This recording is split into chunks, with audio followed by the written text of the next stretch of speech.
Hello, welcome to Why Did I Subscribe to This? You do that?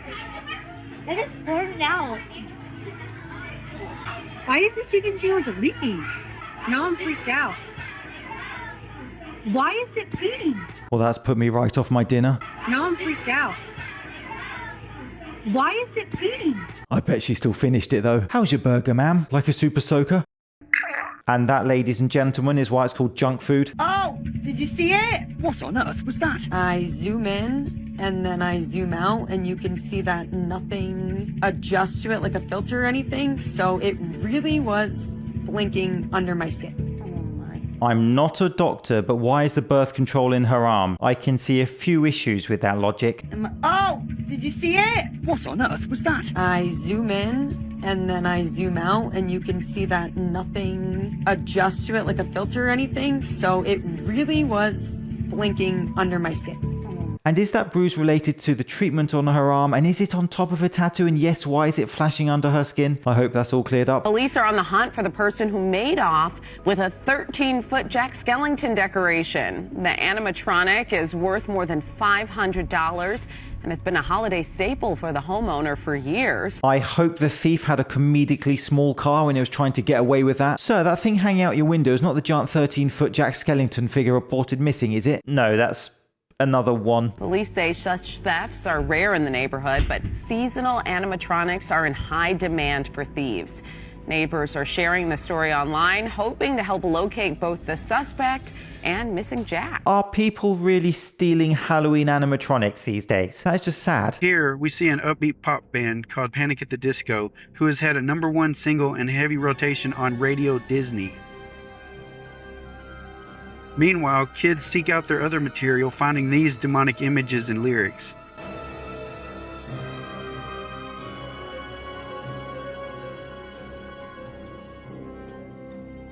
Well, that's pretty disturbing. That symbol is from Anton LaVey, who was the founder of the Satanic Temple. I remember watching a video about his last words. And on his deathbed, he must have got some revelation or an angelic appearance or something. And he went into shock and he said, oh my, oh my, what have I done? He said, there's something very wrong. There's something very wrong.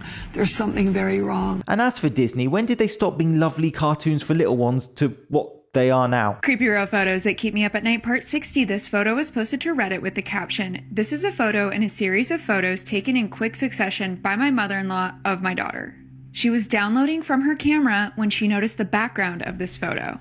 Only my mother-in-law, the photographer, my father-in-law, my daughter, and the yippingest dog on earth that barked at everything were in the house. Her house backs up to a graveyard." And this is what happens when you turn up the brightness and contrast of the photo. If there is a zombie apocalypse, I'm not surviving more than 5 minutes. Where did I put my keys? A lot of these creepy photos are just out of focus people in the background, but that one is genuinely creepy. I mean, either that's a zombie or my Uncle Jeff, but nevertheless, don't buy a house next to a graveyard is my advice. This is a disturbing Easter egg that the developers never wanted you to see. In the retro game called California Speed, if you go on the map Mojave Desert and drive around, you will find this billboard.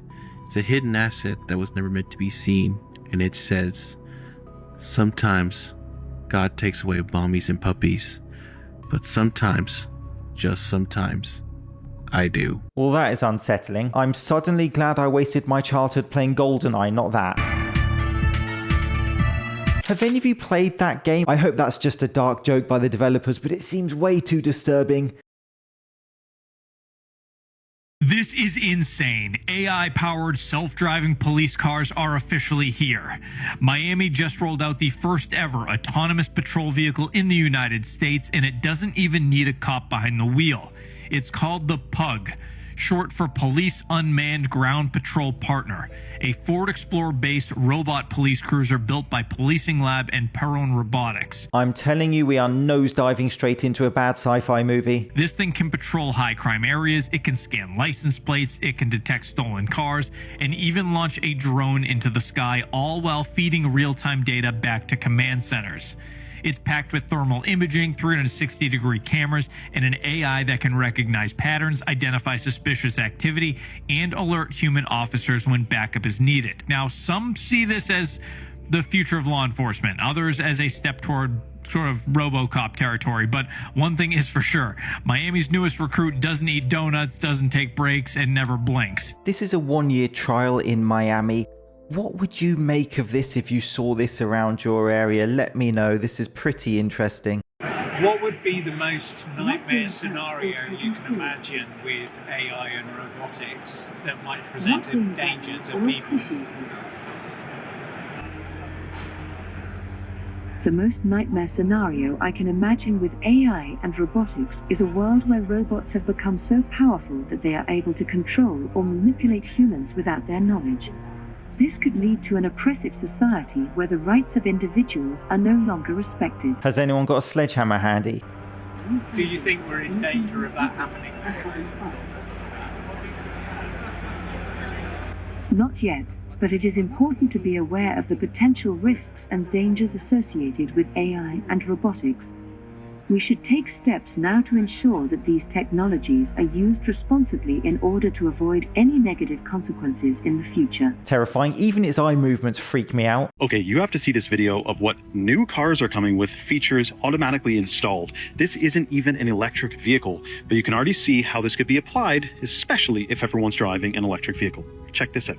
Guys, here's my biggest gripe with new cars, like the tech. This little bulge here right in front of us, that monitors my head movement. You know, sooner enough, this is going to be facial recognition. So, what's it do? Well, it basically monitors my head movement the entire time I drive. So if I turn my head, look at something, I get a distracted driver notification, and it warns me, it beeps me.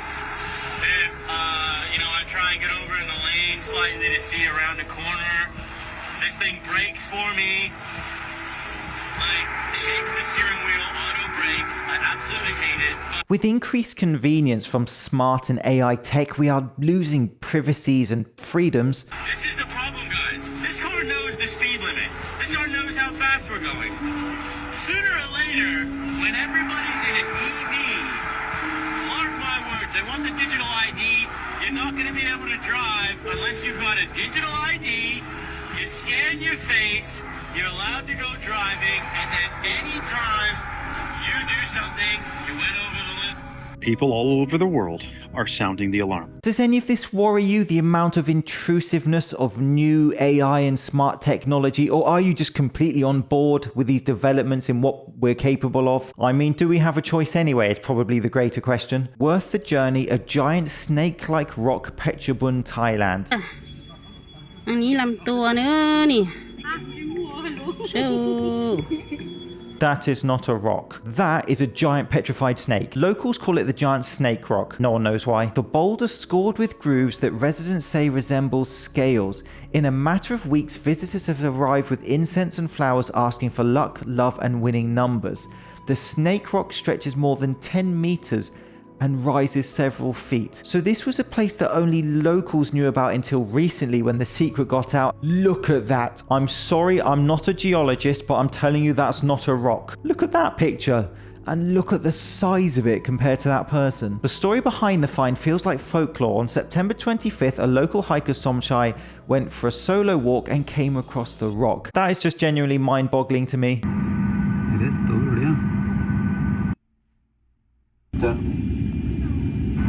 We suddenly sent to Copenhagen Airport. Unfortunately, due to some unidentified drones flying close to the airport is now closed for about 15 minutes.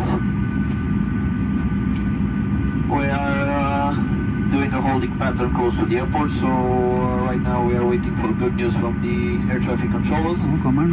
I've missed this story. I know it's been huge, the drones over Denmark, but I just haven't really kept up with it. From that one clip, as a UFO not at all expert, it's just bizarre that it could fly over an airport, which is not legal. What do you think that is? And the drones in Denmark generally, I've not kept up with the story at all, so let me know your thoughts on it. Thank you so much for watching. This has been the James Linker Experience. See you soon.